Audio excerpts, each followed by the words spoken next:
Hi guys, welcome back to the channel. So we are gonna make a meatloaf. I asked you guys over on my Instagram, of course I will have my Instagram handle here, but I asked you guys what you guys wanted to see and asked for your recommendations, and you guys said meatloaf. But, of course there's always a but in my videos, but, oh, how many times can I say that? I wanted to switch it up. I've made regular meatloaf on my channel with mashed potatoes. It was amazing. It was so good. So that, you guys can find that in the list of videos I've made. But I wanted to put a twist on some things. So why do I always add twists to things? I have no idea. I had some mozzarella cheese that I haven't used in a while, and I also had a jar of pasta sauce. So we're gonna use both of those and make magic. And this is, okay, it may not be under 5 ingredients, but it is with pre-made stuff, and it's literally just tossing things together. An egg, some breadcrumbs, some milk, seasoning. That's it. And meat, of course. But okay, let's get into the video. Before we actually start on the meat mixture, we're gonna work on our breadcrumb filling. Not filling, but the moistness that comes from this meatloaf. So I have 3 tablespoons of some grated Parmesan cheese. You could use whatever you have, just not cheddar. I don't really think cheddar and Italian go well together. Then we're gonna add 1/3 cup of panko breadcrumbs that are unseasoned. You could use seasoned. Then we're gonna add 1 egg. Then we're gonna grate in 2 cloves of garlic. If you guys watched my essential kitchen video, then you guys saw this grater. That's the same grater that, of course, I washed it in between, but that I used to grate my cheese, and that's how I get it, just like a fine, literally like, it looks like it's snowing cheese. It's so good. Okay, gonna grab this last little bit. See, look at this. It's literally just like garlic pulp. It is so perfect. Then we're gonna add 2 teaspoons of some tomato paste, and of course, referencing back to that video, this scraper is amazing. Then we're gonna season pretty heavily with some freshly ground black pepper. Of course, you could use the pre-grated stuff, and some salt. Then we can give this a mix, and the reason we did this separately instead of adding it in is because whenever you're adding breadcrumb into anything, you want it to be wet so that it can give moisture off to your meatloaf. If you were just to add this in, breadcrumb loves moisture, so it's gonna take the fat from your meatloaf and make it super dry. Trust me, it absorbing that fat is not good. You wanna make sure you get this pretty saturated and just let it hang out for about 5 minutes while you work on your meatloaf mixture. All right, this is what you want it to look like. The way you know it's kind of ready is it just sounds like mushiness. There is no hard little crunchy pieces of panko, just mushy bread now. Now, if you wanted to add some Italian seasoning, you could. It is optional, but I really feel like something like this needs it. I'd say probably a teaspoon.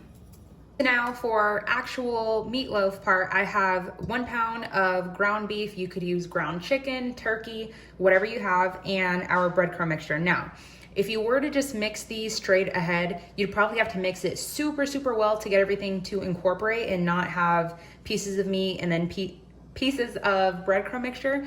But you don't want to overwork your meatloaf.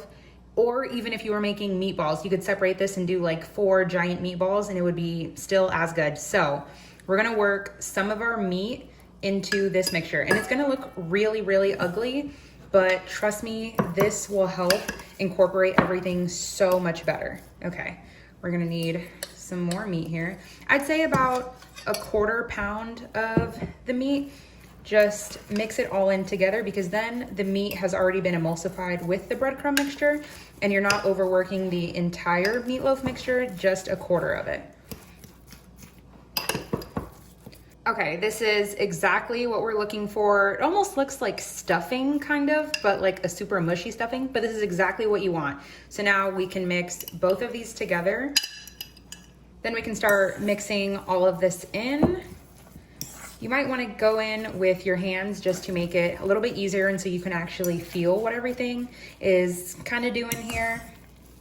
But going in with a fork, of course, is cleaner, and sometimes you don't overmix by doing this. And if you're gonna go in with your hands, please do not do that like squeezing of the meat and turn it into just like nasty gloopiness. Just kind of pick at it. Okay, I think this looks pretty good. Now we can move on and put it on our sheet tray. So now that we have our mixture, I'm gonna go around with a silicone spatula back to that same video. This is an essential of mine. I literally use this for everything. So this is just kind of shaping and helping bring your meatloaf together. So when you put it on here, you don't have to do too much work.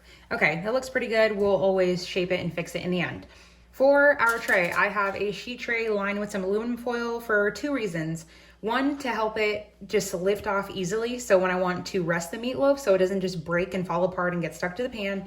And 2, because who's trying to do some dishes? But because I used 80-20 ground beef, there's gonna be some fat that's just gonna like melt out. And the same thing if you use chicken or turkey. You're gonna want to make like a little lip on your aluminum foil. So just lift it up, I'd say about 1 inch. Of course, it's not gonna come up that high, but just so you don't get any leakage. And just do the same thing to the other side.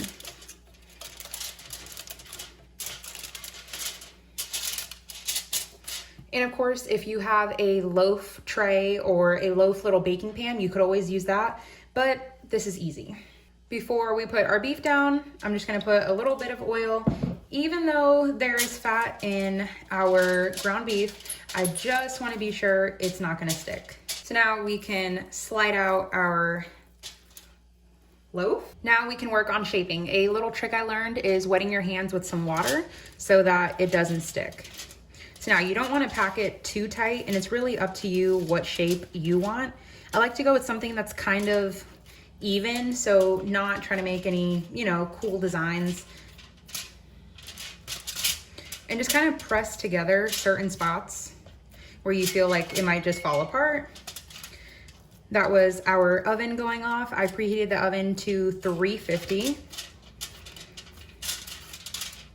And of course, the cooking time is gonna vary depending on how much you're making or how high or how flat you make yours.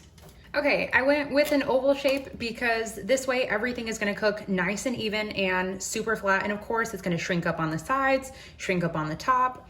But this is perfect. So now we're gonna throw this in the oven for 45 to 55 minutes. We're gonna check it about 40 minutes in. Okay, it's been in for 45 minutes and now we're just gonna check it. I have a little meat thermometer here. And we're gonna see if it's at least 160. Just gonna keep climbing. And we're there, it's already going past. Now we can add our sauce. So see, this was all of that rendered out fat. This is why it helps having like a little boat here. If you wanted to drain it off, again, you could, but why put yourself through extra work? So now for our sauce, just like the last video, I have the Muir Glen roasted garlic pasta sauce. Any pasta sauce that you have works, even if you have homemade. Now, I would use like a little silicone pastry brush, but because of the chunks of the tomato in here, I don't really think that's gonna work. We're just gonna spread it around kind of evenly. I already know I'm gonna add more on my personal plate in the end because I love any dish to be super saucy. Okay, maybe one more. You could get the sides, but once it heats up, it's probably just gonna run down anyway. Personally, I like this pasta sauce, but I feel like it needs a little bit of salt, so I'm just gonna sprinkle just the tiniest amount of salt. Then we can add our cheese. I just have some mozzarella. If you have Parmesan, any type of cheese works. Yep, Roman is telling you guys that any type of cheese works. It's up to you guys.